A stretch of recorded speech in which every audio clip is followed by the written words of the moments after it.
오늘부터 저는 우리 죄를 사하여 주시옵고 우리 죄를 사하여 주시옵고 라는 제목으로 하나님의 말씀을 전하려고 합니다. 우리가 잘 알고 있는 것처럼 이 제목은 예수님께서 제자들에게 가르쳐 주셨던 주기도문에 나오는 내용입니다. 따라서 이번 3월과 4월에 있을 고난주간 그리고 또한 부활주일을 우리가 보내면서 저와 여러분들이 회개의 무릎으로 십자가 앞으로 한 걸음씩 한 걸음씩 나아가는 복된 시간들이 되시기를 주님의 이름으로 축원을 드립니다. 혹시 지금 화면에 나오는 저 복잡한 그림을 보신 적이 있습니까? 저 그림은 1840년에 네덜란드의 화가였던 보스라는 사람이 그린 작품인데요. 작품의 제목은 죽음에 이르는 7가지 대죄라는 제목입니다. 화면이 크지 않고 선명하지 않아서 대단히 죄송합니다만은 제가 잠시 저 작품을 설명해 드린다라면 가운데에 이게 둥근 원은 눈입니다. 누구의 눈이냐면 하나님의 눈입니다. 그리고 그 눈동자 안에 가운데에 있는 것은 눈동자인데요. 누가 저기 서 계시죠? 바로 예수님이 서 계시는데 부활하신 예수님께서 이 옆구리에 창에 찔린 옆구리를 보이시면서 서 계십니다.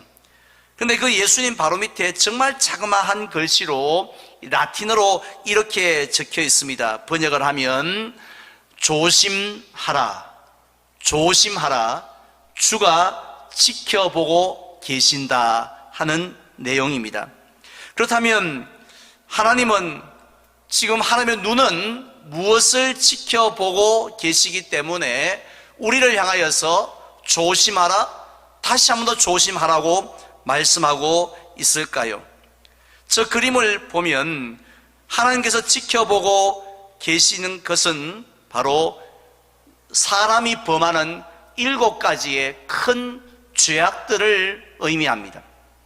그런데 성경에서는 7은 완전수이기 때문에 결국 하나님은 그 7가지 죄악만 지켜보시는 것이 아니라 우리가 범하는 모든 죄를 하나도 남김없이 다 불꽃 같은 눈으로 지켜보고 계시니 너희들은 조심하라 라는 경고의 내용을 저 그림은 담고 있습니다. 사실 하나님은 우리에게 독생자를 보내주시기까지 우리를 사랑하시는 분이십니다. 그렇지만 우리가 구원받고 난 그 이후에 짓는 그 죄들을 사랑하신다고 해서 모른 척하거나 또 눈 감아주시는 분이 절대 아니라고 성경은 말씀하고 있습니다. 하나님은 우리가 예배를 드리고 있는 지금 이 순간에도 불꽃 같은 눈으로 우리를 또한 지키기도 하시지만은 우리가 범하는 심지어 마음속으로 짓는 그 모든 죄를 다 감찰하고 계시다 하는 사실을 마치 우리 교회 CCTV가 주차장에서 움직이는 모든 차량들을 다 들여다보고 있듯이 하나님도 주무시도 아니하시고 졸지도 아니하시고 우리를 지켜보시는 줄 믿으시기를 바랍니다. 자, 그렇다면 우리가 가장 조심하고 또 조심해야 될 그 큰 죄는 어떤 것이 있을까요? 물론 우리가 성경을 아무리 살펴보아도 이 죄는 너무 크기 때문에 절대로 지어서는 안 되고, 하지만 이 죄는 조그마한 그런 보잘것없는 죄이기 때문에 그냥 지어도 괜찮다고 마음 편히 지으라고 이렇게 말씀하시는 내용은 없습니다. 하지만 구약 이스라엘의 역사를 보게 되어지면 하나님께서 그 많은 죄악들 중에 특별히 우상을 숭배하는 죄와 그리고 이웃을 사랑하지 아니하는, 연약하고 약한 자들을 돕지 아니한 그 죄를 특별히 미워하셨다 하는 것을 우리가 발견할 수 있지 않겠습니까? 그래서 초대교회의 이 수도사들은요, 성경에 나오는 그 수많은 죄의 목록들 가운데서 과연 하나님께서 어떤 죄를 가장 미워하실 것인가, 이 순서를 한번 정해 보았습니다.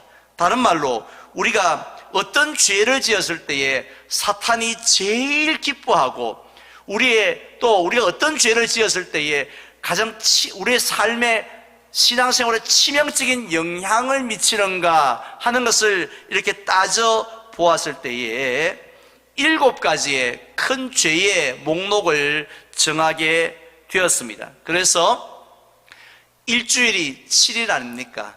하루에 한 죄악씩 붙들고, 하나님 오늘은 이 죄를 이기게 해주십시오 라고 하면서 그 죄와 싸우고, 또 그 다음날은 하나님 이번에 오늘은 이 죄를 이기게 해주십시오 하면서 그 죄와 싸우면서 일주일을 보내었다고 합니다. 따라서 이 7가지의 그 대표적인 죄가 있는데, 그 중에서도 넘버원, 가장 죄 중의 죄라고 할 수 있는 첫 번째 죄가 무엇인지 아십니까? 한번 따라하겠습니다. 교만의 죄. 예. 이 교만의 죄를 이 토마스 아퀴나스는 이 죄를 가리켜서 모든 죄의 뿌리다라고 그렇게 정의를 내렸습니다. 모든 죄의 뿌리가 바로 교만이라는 것이죠. 왜냐하면 이 땅에 우리가 알고 있는 그 모든 죄악이 결국은 어디서부터 시작되어졌느냐 하면 이 교만에서부터 시작되었기 때문입니다. 따라서 이 교만을 모든 죄의 어머니라고 부르기도 합니다. 심지어 C.S. 루이스는요, 이 교만에 비하면 모든 죄는, 다른 죄는 벼룩에 물린 자국과 같다라고 했습니다. 벼룩이 눈에 잘 보이지 않지 않습니까? 그런데 벼룩에 물린 자국은 얼마나 더 작겠습니까? 그만큼 교만의 죄가 크다라는 것입니다. 교만의 죄에 비한다면 다른 죄의 영향력은 그렇게 작을 수밖에 없다고 했습니다. 뿐만 아니라 이 교만을 뿌리에다 비유한 것은 그만큼 우리의 삶에서 제거하기가 어렵기 때문입니다. 매년 저도 이 산소에 가서 벌초를 하는데요, 제 키만큼 되는 잡초나 잡목이 있으면 뭐 별로 어렵지 않습니다. 윙 하고 애촉이 한번 쭈르륵 해버리면은 한 방에 다 쓰러집니다. 그런데요, 이 눈에 보이는 잡초나 잡목은 베기 쉬운데 눈에 보이지 않는 그 뿌리는 얼마나 깊이, 얼마나 멀리 가 있는지. 아이고, 뿌리 이제 이 정도 뿌리 캐냈으니 내년에는 잡초가 하나도 없겠지 하고 가보면요, 웬걸요 또 1m 자라 있는 겁니다. 왜냐하면 뿌리를 다 캐내지 못했기 때문에. 얼마나 깊숙이 들어가 있는지. 바로 교만의 죄도 그렇다는 것입니다. 오늘 우리가 말씀을 들으면서, 하나님, 교만의 죄를 내가 끊기를 원합니다, 교만의 죄를 이기게 해주십시오 라고 한다고 해서 교만이 한순간에 우리를 떠나지 않는다라는 것입니다. 그렇다면 과연 무엇이 교만일까요? 어떤 죄가 교만의 죄일까요? 우리는 그 교만의 정의를 오늘 본문에서 발견할 수 있습니다. 오늘 본문에 보면 예수님께서는요, 성전에서 기도하는 바리새인과 이 세리의 모습을 비유로 말씀하셨는데, 그 비유에 나오는 바리새인이 지었던 죄가 바로 교만의 죄였습니다. 먼저 9절을 한번 보시기 바랍니다. 또 자기를 의롭다고 믿고 다른 사람을 멸시하는 자들에게 이 비유로 말씀하시되라고 했는데요, 여기서 자기 자신을 의롭다고 믿고 다른 사람을 멸시하고 우습게 여기는 태도, 그것을 가리켜서 교만이라고 할 수 있습니다. 즉 자기 자신은 한없이 높이고요, 남은 한없이 깎아내리고 또 낮추고 멸시하는 것, 그게 교만이라는 것입니다. 그래서 제가 서론에서 보여드렸던 그 그림이 우리가 자세히 볼 수는 없었습니다만은, 그 화가는 교만을 그림으로 어떻게 표현을 했느냐 하면, 한 여인이 거울을 보고 있는데요, 근데 그 거울은 누가 들고 있느냐 하면 사탄이 거울을 들고 있습니다. 우리도 어떤 이렇게 과학실에 가서 특별한 거울을 보게 되어지면 제 얼굴보다도 훨씬 더 크게, 더 뚱뚱하게, 키가 더 크게 이렇게 나오는 그런 특수한 거울이 있지 않습니까? 사탄이 보여주는 거울을 이렇게 보고 있는데 여인이 얼마나 허무해하고 있는지, 아유, 내가 이렇게 잘났어? 난 몰랐는데 내가 이렇게 대단한 인물이야? 내가 이렇게 엄청난 존재야? 하고 우쭐거리고 있는 모습을 교만이라는 단어를 설명하는 그림으로 사용을 했다라는 것입니다. 실제로 오늘 바리새인의 기도를 한번 보시기 바랍니다. 11절 이하에 보면요, 그는 기도할 때에 먼저 서서 기도했다고 했습니다. 엎드려서 하나님 앞에 기도하는 것이 아니라 일어서서 기도했다고 했고, 그리고 다른 사람들과 함께 그렇게 기도했던 것이 아니라 세리와 같은 죄인들과 따로, 이 급이 다르니까 따로 서서 기도하였다고 했습니다. 그 기도하는 자세를 볼 때도 벌써 그는 이 우쭐거림이 보이지 않습니까? 뿐만 아니라 그의 기도 내용을 보십시오. 그의 기도에 있어서 주어가 누구입니까? 하나님이여 하고 하나님을 부르면서 경건하게 기도하는 것 같습니다만은, 그러나 하나님이 주어가 되어야 하는데 나는, 내가 하고 자기 자신 1인칭이 주어가 되어 있는 것을 볼 수가 있습니다. 그래서 그는 하나님과 하나님 앞에서 자기의 의로움을, 자기의 아주 공로를 지금 자랑하고 있습니다. 그래서 저는 죄인들과 같지 아니합니다. 나는 일에 2번씩 금식하고 소득의 11조를 드립니다. 나는 하면서 지금 자기 자신을 우쭐거리면서 드러내기에 정신이 없었다라는 것입니다. 반면에 이 세리와 같은 죄인들을 무시하고 멸시하는 것을 볼 수가 있습니다. 이것이 바로 교만이라는 것입니다.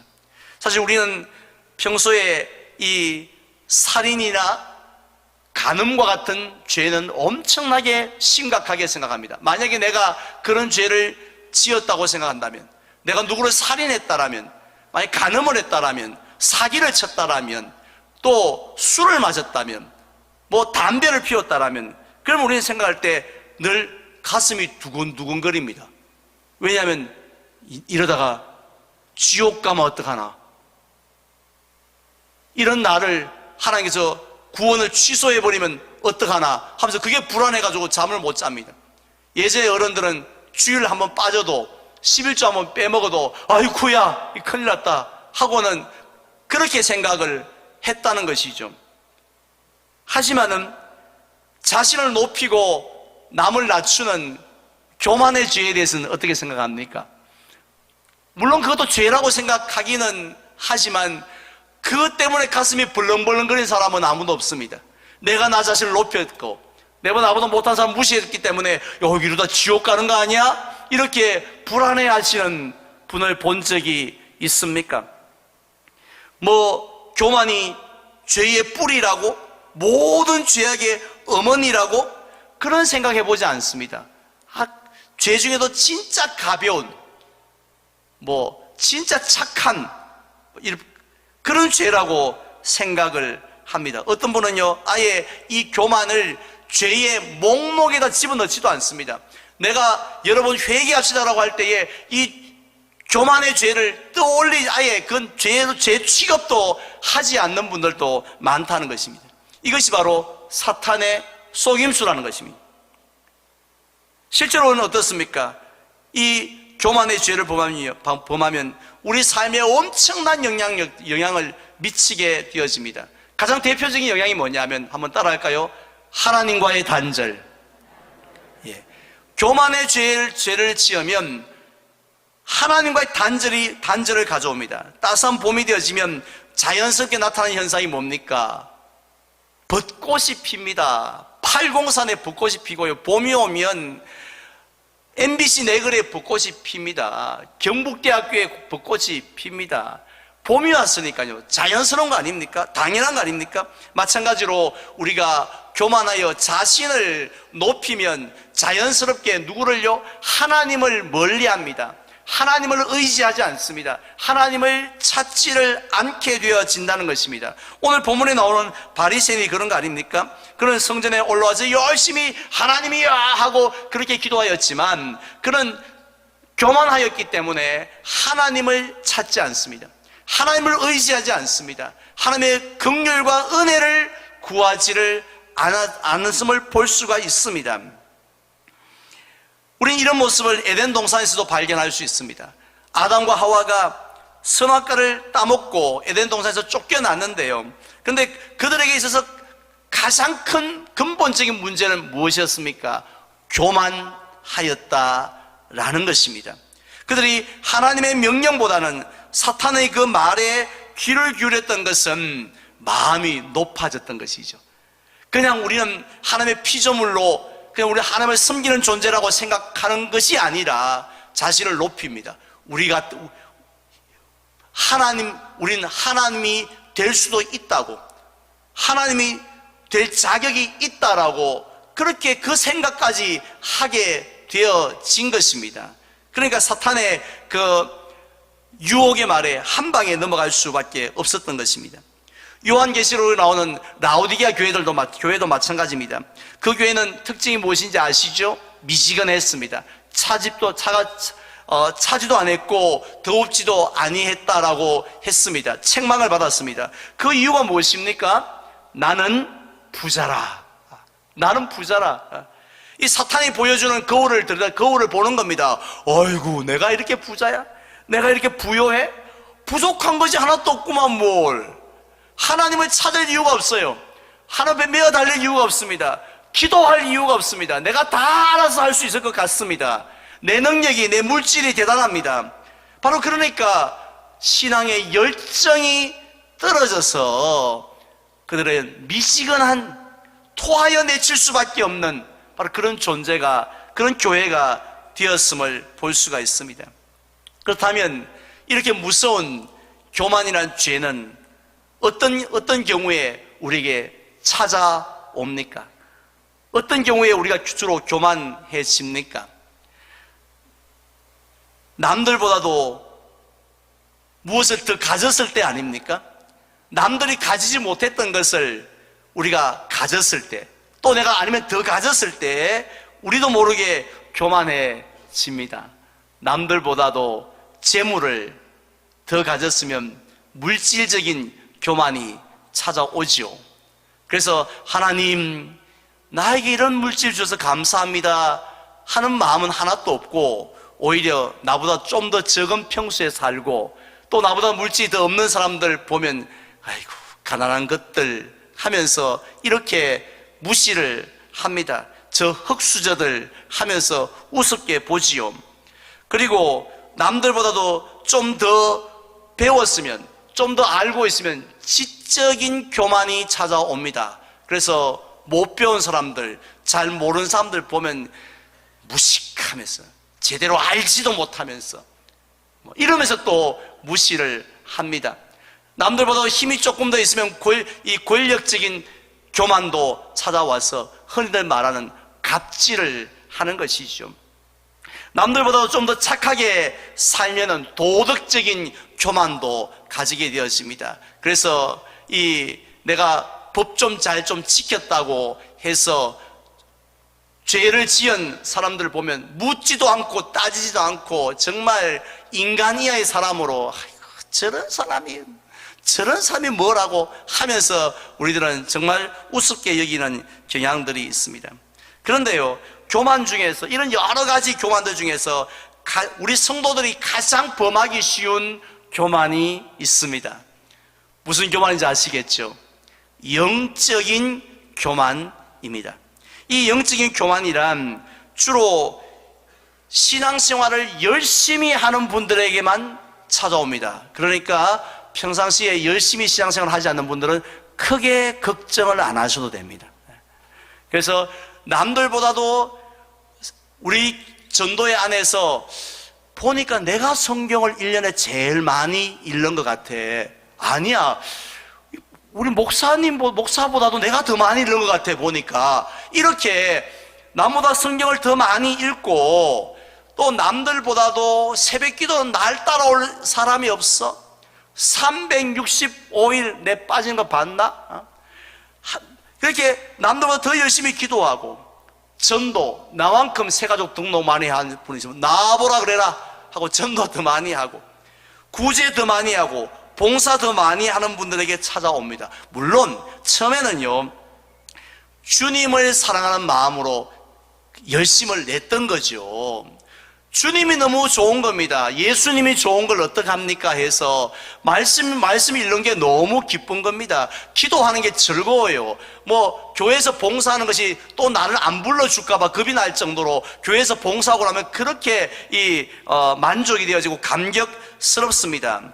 자, 그런데 언제부터인가 그 일을 하면서 자꾸 나 자신이 대단한 사람이다라는 생각이 들기 시작하면서 그렇지 못한, 나보다 좀 더 못한 그런 사람들을 우습게 여기고 또 무시하는, 그게 바로 영적인 교만이라는 것입니다. 사실 그런 영적인 교만은 저에게도 얼마나 많이 찾아오는지 모릅니다. 특별히 우리가 작년에 코로나19로 참 어려움을 당했을 때 다른 교회들은 겨우 정규 예배만 이렇게 드렸고, 그것도 오후 예배는 꿈도 꾸지 못했던 그런 때에 우리 교회는 대구에 희망이 되어지기를 원해서 이 배지까지 달고 동산 희망 나눔이라는 것을 우리가 그렇게 열심히 해서 그 어느 때보다 많이 섬김의 사역을 감당했지 않습니까? 특별히 올해는 바이블 아카데미 이제 내일부터 시작되어지는데 지난주까지 269명이 이제 입학 신청을 하셨습니다. 모여서 훈련할 수 없으니 이 방법으로 훈련을 시작하게 되었습니다. 푸드뱅크 반찬 나눔 이번 주에 1차 사역을 시작합니다. 전도는 꿈도 못 꿀 이런 상황입니다만은 우리 교회는 부활절을 기점으로 부활의 소식을 전하는 아주 기발한 전도 사역을 감당하려고 기획 중에 있습니다. 그러면 이래 생각해야 되죠. 하나님, 우리 교회를 이 어려울 때에 이렇게 사용해 주셔서 감사합니다. 이렇게 우리에게 비전을 주시고 열정을 주시고 온 교회가 하나 되어져서 이렇게 주님 기쁘시게 하는 일을 할 수 있게 해주신 것, 할렐루야, 감사합니다. 이런 마음을 가져야 하는데 제 마음속에 어떤 생각이 들으냐 하면 그렇지 못한 다른 교회들을 우습게 보는 겁니다. 그 교회 오후 예배 들어요? 목사님, 저희들 오후 예배 안 드립니다. 속으로 오후 예배도 안 드린 것이 전도합니까? 아이고, 전도 왜 합니까? 아이고, 전도도 안 한 것이. 그냥 큰 교회든 적은 교회든 저한테 걸리기만 하면 완전히 다들 제가 그냥 이게 다 한 수 아래로 이렇게 보고 그냥 좀 자랑하고 싶어가지고 누가 묻기만 물으면 자랑하고 싶고 무시하고 싶은 그런 마음들이 은혜 충만이 아니라 교만 충만한 마음으로 있는 것, 이게 바로 뭡니까? 영적인 교만이라는 거죠. 근데 무서운 것은요, 이렇게 사람이 교만의 죄에 빠지게 되어지면 어떻게 된다고 성경은 분명히 말씀합니까? 잠언서 16장 18절을 보니까 교만은 패망의 선봉이요 넘어짐의 앞잡이니라 라고 말씀하고 있습니다. 교만해봐라. 분명히 패망하게 될 것이고 하나님이 넘어지게 할 것이다 라는 말씀입니다.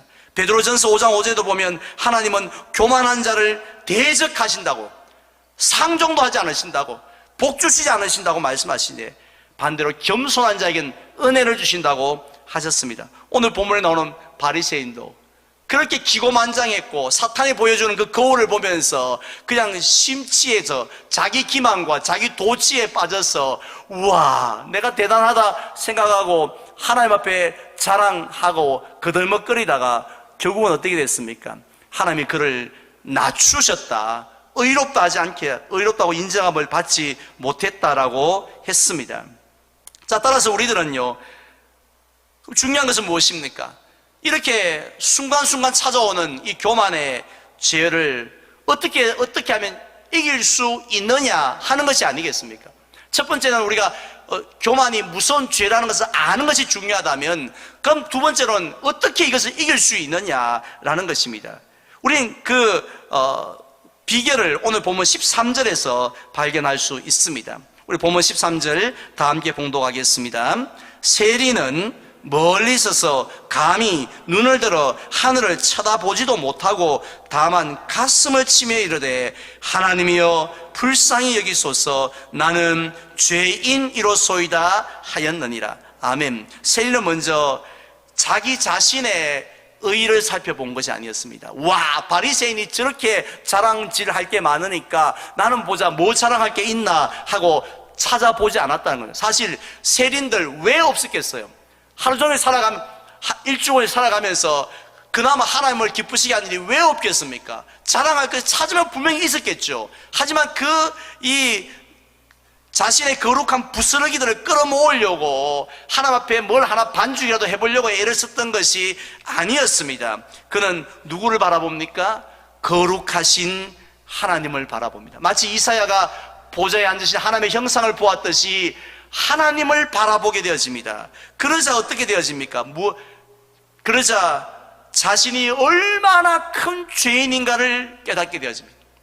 하나님을 바라보지 않고 마귀가 보는 거울을 봤을 때는 나보다 더 나쁜 놈들 더 많은데 하고 이렇게 큰 소리 뻥뻥 쳤는데, 하나님의 거울을 보는 순간, 말씀의 거울을 보는 순간 세상에 이보다 더 나쁜 죄인이 없다는 것이죠. 죄인 중에 죄인이고 죄인의 괴수라는 생각이 이 세리에게 들었다는 것입니다.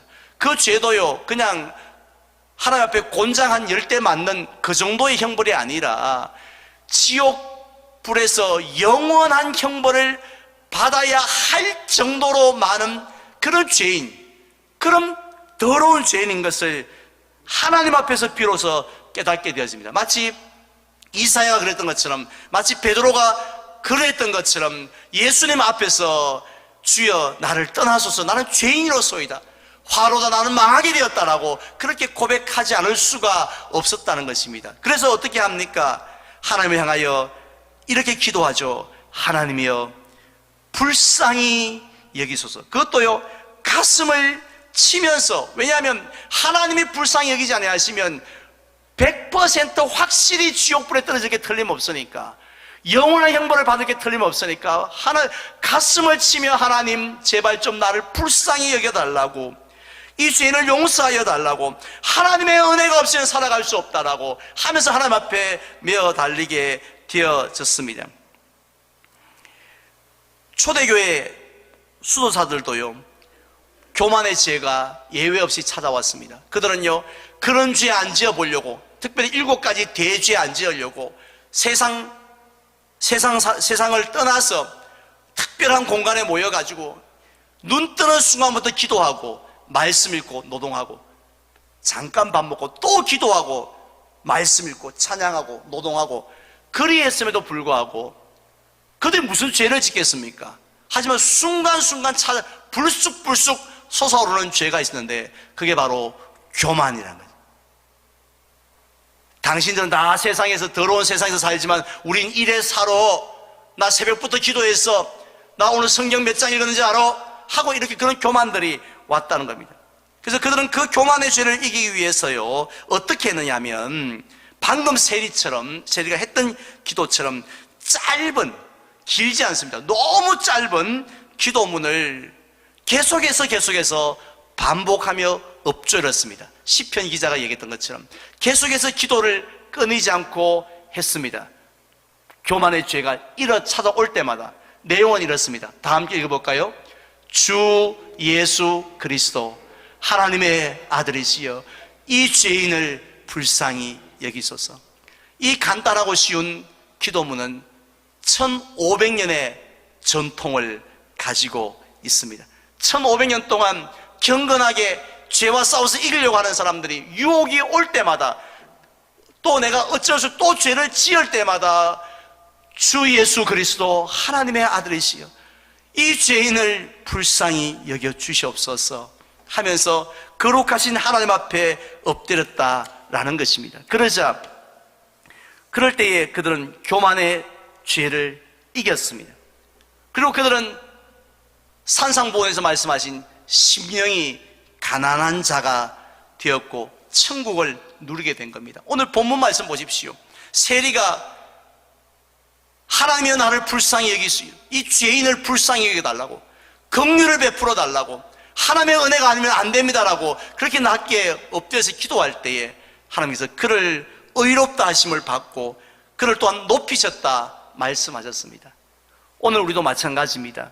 우리가 하나님 앞에 여러 가지 문제를 가지고 나와왔습니다. 문제가 없지 않은 문제를 다 문제가 있습니다. 이 문제를 가지고 하나님 앞에 세리처럼 엎드려 보시기를 바랍니다.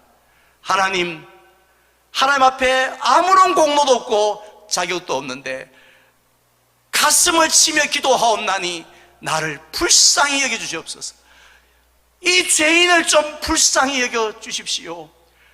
이 죄인이 이런 문제 가지고 올라왔는데 이 죄인의 죄를 용서해 주시고 이 죄인의 문제를 해결하여 주시옵소서라고 정말 겸손하게 엎드려서 하나님 앞에 기도하여 보시기 바랍니다. 그리하면 하나님이 약속하셨던 대로 자기를 낮추는 자를 높여주실 줄로 믿습니다. 예수 그리스도를 보십시오. 하나님의 형상에서 종의 형체까지 십자가에 낮아졌을 때에 만왕의 왕 만주의 주로 높여주셨던 것처럼 오늘 우리가 질병의 문제를 가지고 나왔습니다. 물질의 문제를 가지고 나왔습니다. 자식의 문제를 가지고 나왔습니다. 우리가 바리새인처럼 그렇게 우쭐거리는 마음으로 기도하지 맙시다. 정말 하나님 나는 아무 공로도 없습니다 하면서 겸손하게 엎드려서 하나님 앞에 매어달려 구할 때에 하나님이 기뻐하시고 은혜 베풀어 주실 줄 믿습니다. 이제 저는 말씀을 맺으려고 합니다. 지난 주일에 저는 마지막 야곱의 이야기를 통해서 우리가 하나님의 은혜를 많이 받고 또 받는 것으로 만족해서는 안 된다라고 했습니다. 우리는 결단하기를 하나님이 원하신다고 했습니다. 그런데 그 결단 중에 가장 중요한 결단은 바로 하나님, 이 죄를 회개합니다. 이 죄를 끊어버리기를 원합니다 라는 죄로부터 단절을 선언하는 그 결단인 줄 믿습니다. 오늘은 그 첫 번째 시간으로 7가지 죄 가운데 죄의 뿌리라고 할 수 있는, 죄의 대장이라고 할 수 있는, 죄의 어머니라고 할 수 있는 교만의 죄를 살펴보았습니다. 우리 성도님들은 평상시 우습게 생각했던 그 교만의 죄 가운데 어떤 교만의 죄에 빠져 있습니까? 물질적인 교만입니까? 권력적인 교만입니까? 지적인 교만입니까? 도덕적인 아니면 영적인 교만입니까? 오늘 사탄이 보여주는 그 잘못된 거울이 아니라, 왜곡된 거울이 아니라 하나님이 보여주시는 말씀의, 거룩한 말씀의 거울 앞에 여러분들 비춰 보시기를 바랍니다. 그래서 우리가 얼마나 하나님 앞에 부족하고 연약한 존재인지를 깨달으셔서 마치 세리가 기도했던 것처럼 하나님이여 불쌍히 여기소서. 하나님 앞에 내세울 만한 공의가 하나도 없사오니 나를 불쌍히 여기시고 이 죄인을 용서하여 주시옵소서라고 주님 앞에 낮아지는 시간 되시기를 바랍니다. 특별히 교만의 죄, 내 인생에 있어서 뿌리같이 뽑기 힘든 이 교만의 죄를 끊어주시고 성령께서 뽑아주셔서 날마다 겸손하게 주님 앞에 엎드려 살아갈 수 있는 그런 겸손의 종이 되게 하여 주시옵소서라고 구하며 살아가는 이 사순절 되시기를 주님의 이름으로 축원을 드립니다.